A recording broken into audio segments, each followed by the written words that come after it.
이 중견기업의 문제와 우리나라 기업 구조의 문제를 가장 먼저 제기한 경제학자 중에 한 분이십니다. 오늘 황인학 박사님 토론 임해 주시기 바랍니다. 네, 반갑습니다. 전국경제연합회 잠깐 갔다 왔는데 그게 기회생 골프가 돼가지고 따라가리네요. 내가 있을 때도 모르겠어요. 그냥 저는 천상 그 책상물림 연구자입니다. 그 관점에서 어찌 보면 어떤 현실에 뒷떨어진 이야기를 수 있겠는데 말씀을 드리도록 하겠습니다. 우리 조성공 박사님도 한국경제연구원 출신인데 아까 박근혜 당선인이 공약한 복지 비용이 5년 동안 135조 원이라고 그랬는데 한국경제연구원에서 제 담당은 아닙니다만 딴 사람의 딴 연구자가 추정한 바에 의하면 135조 원이 아니라 250조 원 들어간다. 이렇게 이제 발표도 났는데 이 한국경제연구원 전 출신께서 한국경제연구원 최신 보고서 안 읽는 모양입니다. 복지라는 것은 당초 예상했던 것보다 늘 파생수요를 불러일으키거든요. 누가 얻어먹으면 나도 얻어먹자라고 하기 때문에 이게 복지는 끝이 없는, 진짜 여기 한번 잘못 빠지면은 모두가 이 정부 의존요, 복지 재원이나 탐하고 그런 상황이 벌어지지 않을까, 그게 제일 걱정인 것이고, 제가 이 경제민주화 논쟁 끝에 여당도 야당도 계속 경제민주화를 이야기하면서 여기까지 왔는데, 경제민주화의 끝이 시장경제를 장르가 다른 정치민주주의 논리로 재단을 해가지고 모든 사람들이 자기의 불만을 자기의 노력에 의해서 해결하는 것이 아니라 정부의 의존, 정책적 지원에 의해서 해결하려고 하는 것도 아니겠느냐. 이런 경우 한국 경제가 어떻게 흘러갈 것인가에 대한 걱정은 참 많습니다. 이 부분은 새 정부가 출범하게 되면은 경제를 정치적으로 접근하려는 각계각층의 요구에 대해서 참 슬기롭게 대응을 해야 될 것 같아요. 택시법만 해도 그렇지 않습니까? 택시법 지금도 상당히 많은 지원이 가고 있는데 추가적으로 1조 원 더 지출해달라는 그런 파퓰리즘 정치적 의존 성향을 국회의원들 채가가지고 법권 행사하니까 또 뭐 파업한다 이렇게 이야기하고 협박을 하고 하는 기업인도 마찬가지입니다. 뭐 대기업들도 뭐 규제 때문에 지원 부족 때문에 중소기업들도 규제 때문에 보호 때문에 이런 것들이 어찌 보면은 스스로 감당해야 될 십자가를 자꾸 다른 사람의 주머니, 정부의 재원, 또 정부의 보호 속에서 문제를 해결하려는 성향이 아니겠냐. 이게 바로 기업가 정신이 문제가 생긴 거다. 대한민국의 기업가 정신이. 그래서 제가 이 새 정부한테 강조하는 것은 여기 31쪽 이후에 있습니다만은 첫 번째가 과거 우리 조성근 박사님 말씀해주신 새마을 정신 운동처럼 차기 정부, 새 정부는 누가 되었든 기업가 정신 복원, 확산 운동을 펼쳐야 한다. 누구 탓, 남 탓, 정부 탓 아니라 내 탓, 내 노력에 의해 성공하겠다는 그런 정신을 북돋아야 된다는 의미에서 기업가 정신. 이거 아니면은 중산층 70% 복원 못합니다. 정부가 재정 무한정 어디 끊이지 않는 샘물을 옆에 둔 것도 아니고 결국은 경제 성장에 의해서 재원이 복지재원도 나가야 될 테고 경제 성장하려면은 정부가 돈을 찍어낸다고 할 일도 아니고 또 우리 민간 자발적인 창의 경제하려는 의지를 뒷받침해 줘야 되는데 그게 바로 기업가 정신이다.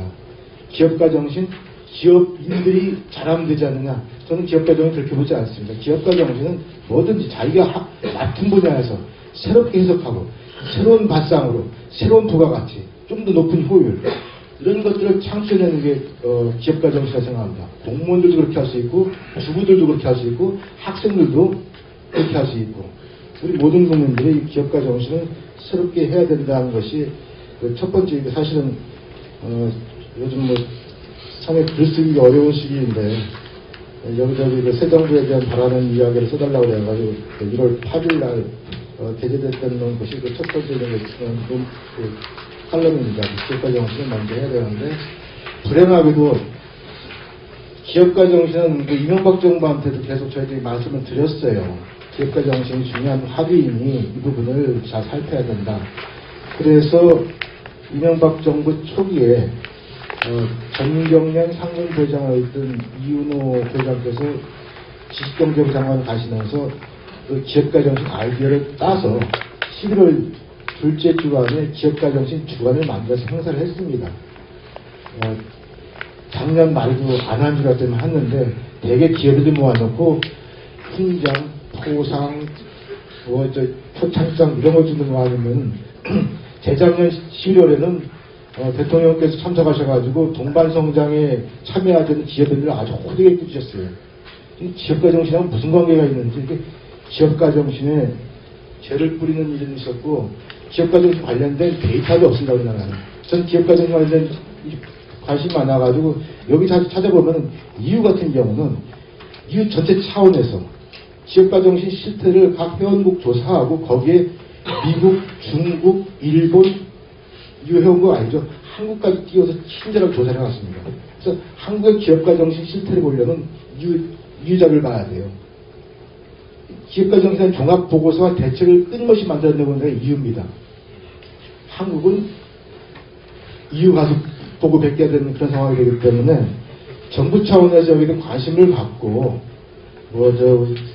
부처 새로 만드는 것도 있겠습니다만은 어느 부처 테이크오버든지 이걸 좀 어수선했으면 좋겠다는 걸 첫 번째 강한 제 바람이고, 두 번째가 이제 그 기업 생태계 관련된 문제인데 이 문제는 참 2008년 2월 28일 이후에 계속해서 이야기했던 건데 참 이제 연년도 권태스러운 한데 하나도 바뀐 게 없어가지고 또 어저께 그 동아일보에 나왔던 게 여기는 새 정부의 기업 생태계 개선과정이라고 했습니다만 아직 동아일보는 중소기업의 피터팬 신드롬이라고 제목을 이렇게 붙여가지고 보도가 됐던 내용이 두 번째 칼럼입니다.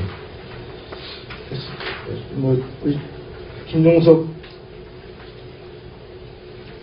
교수님께서 말씀하신 것도 좀 상당히 이 문제에 대해서 관심을 갖고 오래전부터 이야기를 했었고, 제가 말한 것 때문에 중소기업 졸업 제도를 좀 강화해서 작년부터 적용됐죠. 2009년에 법을 만들어가지고 직전 3개년도 매출액이 1,500억 이상이면은 중소기업을 강제 졸업시켰습니다. 그랬더니 이제 그 반발이 심해가지고 3년 유예를 줘가지고 2011년부터 적용했는데 중소기업들이 한 1,000개 이상 졸업했죠. 갑자기 중견기업이 1,000개 이상 들었어요, 대한민국에. 통계 기준만 바꾸면은, 법만 바꾸면 중견기업 얼마든지 만들 수 있습니다.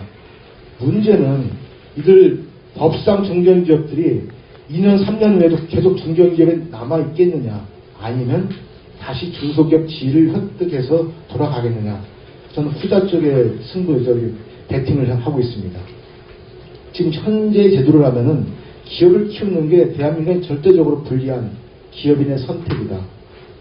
기업이 진짜 이윤축을 하는 짐승이라면은 될 수 있으면 중소기업 지위를 어떻게든 유지를 해라. 첫 번째, 키우지 마라. 두 번째, 키워도 은폐를 해라. 은폐하는 방법은 많다, 여전히. 쪼개고, 나누고, 이름 숨기고, 해외를 일부 넘기고 하면 됩니다. 그래서 무늬만 중소기업일 수도 있는 이런 상태를 만들어 놓으면은 얼마나인지 지원과 보호를 누릴 수 있기 때문에. 왜 그래야 되냐? 워낙 많아요. 제가 2012년에 칼럼을 썼던 게 대기업이 되고 싶지 않은 160가지 이유, 이렇게 해가지고 160가지가 지금 계속 인구에 회자되고 있는데 나보고 160가지 내놓으라고 한 사람도 있었어요. 160가지도. 뭐 만들려면 만들 수 있습니다. 정부에 관련된 법 조항만 해도, 법령까지만 해도 1,000개가 넘으니까요. 그 미래에 듣기 귀찮아서 안 찾겠습니다만, 이런 상태에서 이제 중견기업을 이제 새로 디파인해서 작년부터 이제 법을 만들어가지고 금년부터 이제 과세 특례 조항으로 여러 가지 혜택을 주고 있는데, 이런 문제 해결되느냐? 여전히 중소기업과 중견기업의 차이는 상당히 큽니다. 상속세, 상등세, 기업 상속세에 대한 혜택을 주겠지만은 예를 들면 이런 거죠. 자, 공공구매시장에서 중소기업들만 납품을 할 수 있는 200여 개 품목이 있는데 거기에 중소기업은 들어가고 중견기업에 넣어주겠느냐? 중견기업 들어갔다면 중소기업들 당장 데모를 할 겁니다. 택시법 들어온 것 때문에 버스 회사가 데모하듯이 지들끼리 싸워야지. 과거에 실제로 그랬고요. 퍼니처라는 가구 전문 회사에서 1,500원 넘어가지고 중소기업의 지위를 박탈했더니만 얘네들이 팀스를 만들어가지고 자회사를 만들어가지고 중소기업 지위에 다 신청을 했어요. 그랬더니만 중소기업 가구협회에서 생존 대책 협의회를 만들어가지고 쫓아내자고 해가지고 데모를 했던 거죠. 2년 끝에 그 인적 분할한 팀스를 종업원 지주에서 만들어가지고 여전히 중소기업 지위, 그래서 공공구매 시장을 납품할 수 있는 지위를 확보해놓은 겁니다. 이렇게 중소기업과 중견기업은 시장, 그 대기업과 중소기업의 문제가 아니라 시장을 나눠주고 있기 때문에 중소기업이 중견기업으로 쉽게 전이될 것 같지는 않아요. 문제는 아까 우리 그 이전에 대해서 노정명 교수님 말씀, 언제까지 젖먹이를 젖을 줄 거냐. 이유식은 줄 수 있겠지만은 계속 $100 내기 10년이고 20년이고 30년이고 젖을 줄 수는 없지 않느냐. 중소기업 $100는 애와 같은데 이유기를 거쳐가지고 젖을 떼야 된다. 그래서 중소기업을 보호하는 건 좋지만은 될 수 있으면은 그 시한을 두는 것도 괜찮은 방법이다. 10년이든 20년이든. 그리고 그 이후에는 10년이고 20년이고 그 하면은 혜택을 더 풍부하게 줄 수 있어요. 선택에 집중할 수 있기 때문에. 보통은 또 뭐 경제학자들 이야기가 중소기업, 원래 중소기업들이 좋은 일자리 더 늘린다는 보고서는 없습니다. 되게 창업기에 있는 기업들이, 초창기에 있는 기업들이 일자리 창출 효과가 있기 때문에 그들한테 직접적으로 지원해주는 것이 맞다는 이야기를 있고 해서, 그렇게 말씀드렸고. 또 기업자 정책을 해가지고 경제민주화가 상당히 이제 대기업들의 경제하려는 의지를 위축시키고 있는 측면이 있는데, 중소기업이 중견기업, 대기업을 크지 않는 까닭은 정부의 지원부 혜택, 그런 그 격차도 문제도 있지만은 대기업의 불공정 행위라든지 시장 지배력의 그 아주 남용 등등의 문제도 있습니다. 이 문제에 대해서는 정부가 마땅히 개입해서 시장 경제 질서를 회복시켜주는 것이 그 정부의 책무인 만큼 이 부분에 생기는 문제는 정부가 역할을 해야 된다. 그렇게 이제 이야기를 들 수 있거든요. 두 가지 측면이죠. 시장의 질서를 확립하고 한쪽에서는 또 지나친 그런 기업 복지 정책은 좀 완화시켜야 되고, 또 아울러서 대기업이 되는 것에 대해서 너무 많은 규제를 하니까 대기업 되는 걸 꺼리는 측면이 있기 때문에 대기업에 대한 불필요한 규제, 경제민주화의 치전에 동의를 한다 하더라도 다른 나라에 없는 규제, 소위 말해 갈라파고스 규제, 이런 것들은 좀 삼가해달라. 최근에 그 프랑스의 굉장히 희극 배우 있지 않습니까? 그 뚱뚱한 그 양반 러시아로 이민 간다는 거 있잖아요. 사람보다 기업이 더 빨리 움직일 수 있습니다. 생산적 자원도 빨리 움직일 수 있기 때문에 이 웬만한 그 경제 정책과 규제 그 환경은 다른 나라와 서로 그 호환될 수 있는 그런 종합성을 유지해줘야지 우리나라만 튀는 규제, 원한 규제를 하면은 기업 활동이 여기에서 죽는 거기 때문에 그 피해는 우리 국민들이 져야 된다. 그래서 그런 일이 없도록 했으면 좋겠고, 당연히 소득 불평등도 개선해야 하지만은 그 소득 불평등도 개선 목적, 경제 민주화 목적 그 이름 때문에 시장에서의 그 창조적 파괴 과정이 압살당하는 지 없도록 해야 된다. 이 두 가지를 참 슬기롭게 조화시킬 수 있는 정책의 조합이 필요할 때입니다. 복잡한 문제이기 때문에 누가 이 책임을 져야 될지 모르겠습니다만 새 정부가 감당해야 될, 또는 헤쳐나가야 될 과제들이 상당히 무거운 것은 맞는 것 같습니다. 감사합니다.